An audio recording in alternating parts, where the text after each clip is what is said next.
Well, it's time to glue in the quarter columns. So this piece is now glued in up here, which is all part of this, what you saw earlier.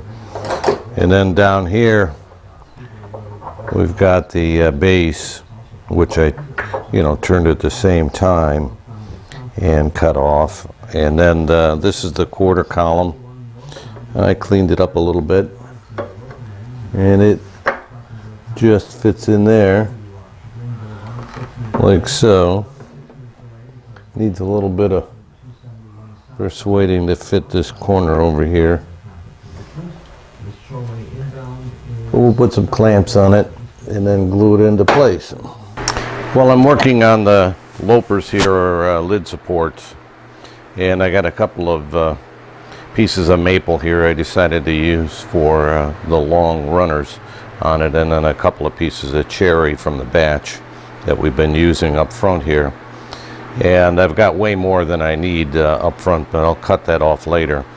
But I'm going to put a sliding dovetail on here, so I'm going to put the socket into the cherry and put the dovetail onto the maple. It's cross grain, so you got the grain running this way on the long pieces and running that way on the front pieces. So that's why you need or should have a socket to hold them together, even with a little glue.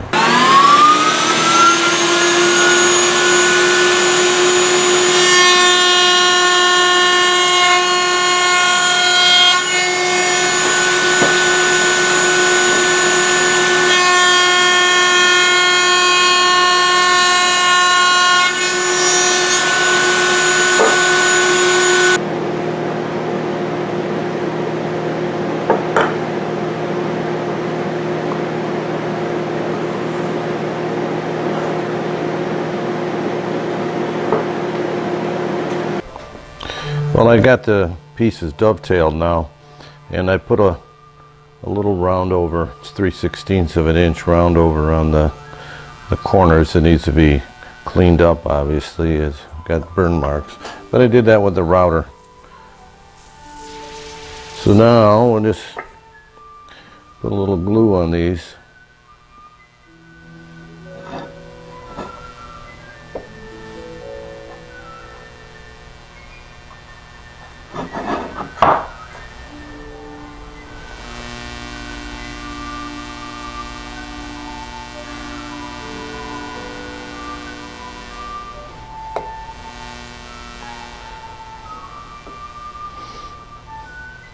Well, we'll do it this way. Well, the hide glue lubricates the joint. It actually makes it move easier. Well, I got the lid supports, or Lopers, installed here. So they're a pretty good fit. This one's a little tight. It's going to need a little work on it, but I got to figure out the length and put the stops in, because there's no stops in them yet. But that'll have to do with the lid, which is probably out to about here. But they're glued on, and we got that little bead on the front, or round over. So now I'm turning my attention to the drop lid. So this is the lid. It needs to be 14 inches wide, and this is the last piece of wide cherry that I have from that log that I bought. Anyway, it was twisted. The board was twisted, so I did my best to try to flatten it, and it's reasonably flat, but it's not perfect. I got to put breadboard ends. This will have to be cut off here, but they're going to be 1.25 inches deep there. These are 3¼ inches wide here, and they look pretty good to me as far as the size. This is a pretty, you know, it's almost 40 inches wide, and I'm also hoping that the breadboard ends will help flatten that out a little bit, but I'm not optimistic.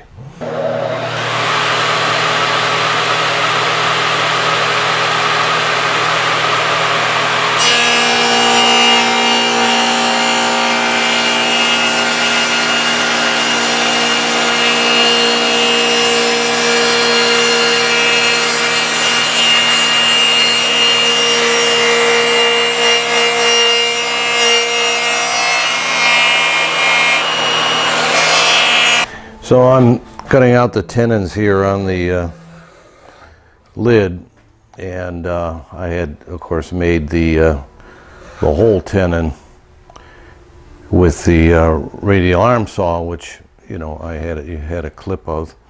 So these are the 2½, 2½, 2½, and then this is waste in between them. There's a 1/4 inch on the bottom all the way across. So I got this little Japanese turning saw here.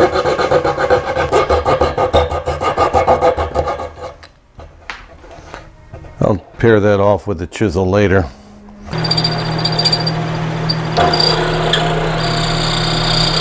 Putting a 5/16 inch mortise into the breadboard ends here. The 5/16 inch 1/4 inch slot I did with the dado set on the table saw.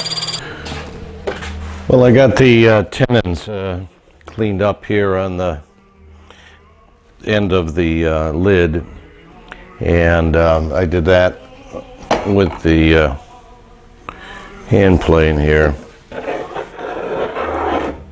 Coming along there, and we got our 5/16 across each of those. And this is the breadboard end, which has 5/16 mortises cut into there. And of course I did that with the hollow chisel mortiser. So it should fit on here just so, I hope.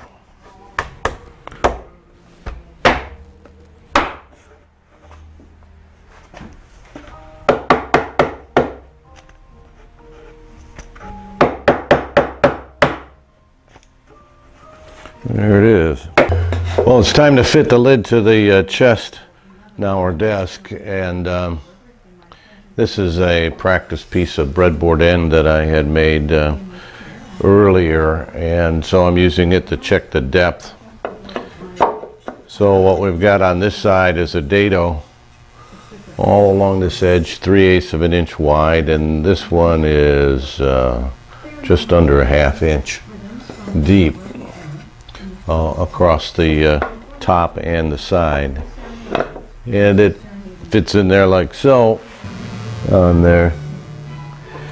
So the only thing tricky is this joint here, which you can see is kind of chopped out, but you got to stop the dado here and then cut this out by hand so that you can hide this corner here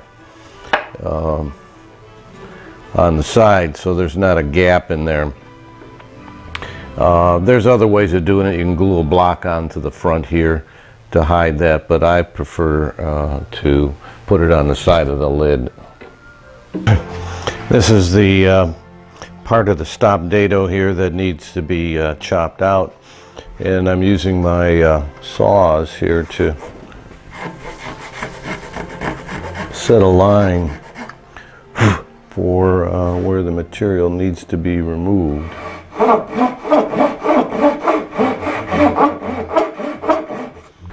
Well, at this point I got the breadboard ends fitted on here, and the dados cut along the edges, and it's pretty flat, or flat enough to work. So this is how it'll look when it's open. I don't have the hinges yet. And then it'll swing up like so.